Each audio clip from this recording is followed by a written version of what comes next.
আসসালামু আলাইকুম ফ্রেন্ডস, কেমন আছেন? আশা করি ভালো আছেন। এই যে বাজারগুলো দেখছেন, এগুলো আমার কালকের বাজার। তো এখানে আমি কলার মোচা, করলা, লেবু, চাল কুমড়া, কাঁচামরিচ আর মূলো, এগুলো কিনে নিয়ে আসছে। তো এগুলো রান্না করব। কলার মোচাটা আমি সুন্দর করে কেটে নিয়েছি, এটা ভাজি করব। জানি না আপনারা কীভাবে খান, তো ভাজিটা আমি ভিডিও করিনি, জাস্ট ওটা আমি ভাজি করে খেয়েছি। আর এখানে ইলিশ মাছ রান্না করব। এর জন্য আমি সরিষার তেল দিয়ে দিলাম, বেগুন আলু দিয়ে রান্না করব। তা আমি এখানে এই যে পেঁয়াজটা সুন্দর করে ভেজে নিচ্ছি।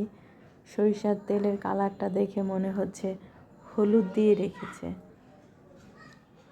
এত সুন্দর, ভালো ছিল। অরিজিনাল তেল, একদম সরিষা থেকে ভাঙিয়ে আনা। তো আমি এখানে রসুন, লবণ, হলুদ, শুকনো মরিচ আর একটু ধনে গুঁড়ো দিয়ে মশলাটাকে একটু কষিয়ে নেব। আর ইলিশ মাছটা যে আমি রান্না করব, মাছটা আমি কষিয়ে নিয়ে রান্না করব, ভেজে না।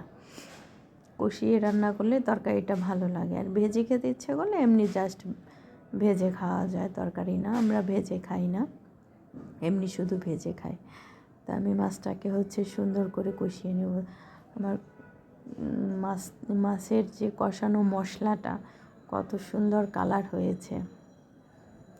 তো এটাকে আমি ঢেকে দেবো। এটা মোটামুটি আমি কষাবো, একদম ডিপ কষাবো না, কারণ এরপরে যখন আমি সবজি দিয়ে এটাকে রান্না করব, তখন তো আমার ওই সবজির যে ঝোল দেওয়া হবে সেটার কষানোতে আরও মাছটা কষে যাবে। তো তাই এখানে আমি হালকাভাবে কষিয়ে নিলাম। এখন এর মধ্যে আমি সবজি দিয়ে কষিয়ে নেব। বেগুন আলু কেটে নিয়েছি, সেই বেগুন আলু দিয়ে এটাকে আমি সুন্দর করে রান্না করব। তো ইলিশ মাছ কিন্তু সবসময় বেগুন আলু দিয়ে রান্না করলে খুবই টেস্ট হয়। শুধু বেগুন আলু না, কচু দিয়ে রান্না, এমনি ভুনা, সব কিছুই ভালো লাগে। তো আমি যে বেগুনটাকে সুন্দর করে কষিয়ে নিচ্ছি, আরও কষিয়ে নেব। তো আপনারা জানি সবাই রান্না করেন, তো আমি কিভাবে রান্না করি, কেমন রান্না করি জানি না, কেমন হয় আপনারাই ভালো বলতে পারবেন। সেটা কমেন্টস করে জানাবেন যে আমার রান্নাটা, প্রসেসটা কেমন। তো আমার চ্যানেল যদি আপনাদের ভালো লাগে, অবশ্যই সাবস্ক্রাইব করবেন, ফলো করবেন, শেয়ার করবেন। তো এই যে আমি মশলাটা আমার কষানো হয়ে গিয়েছে, সবজিটা কষানো হয়ে গিয়েছে। এখন এর মধ্যে অল্প করে ঝোল দিয়ে মাছটাকে দিয়ে দিলাম। তো মাছটা যে বাটিতে রেখেছিলাম ওটাই আবার একটু পানি দিয়ে ধুয়ে পানিটা দিয়ে দিলাম। এটাকে এখন ঢেকে আমি সুন্দর করে রান্না করব।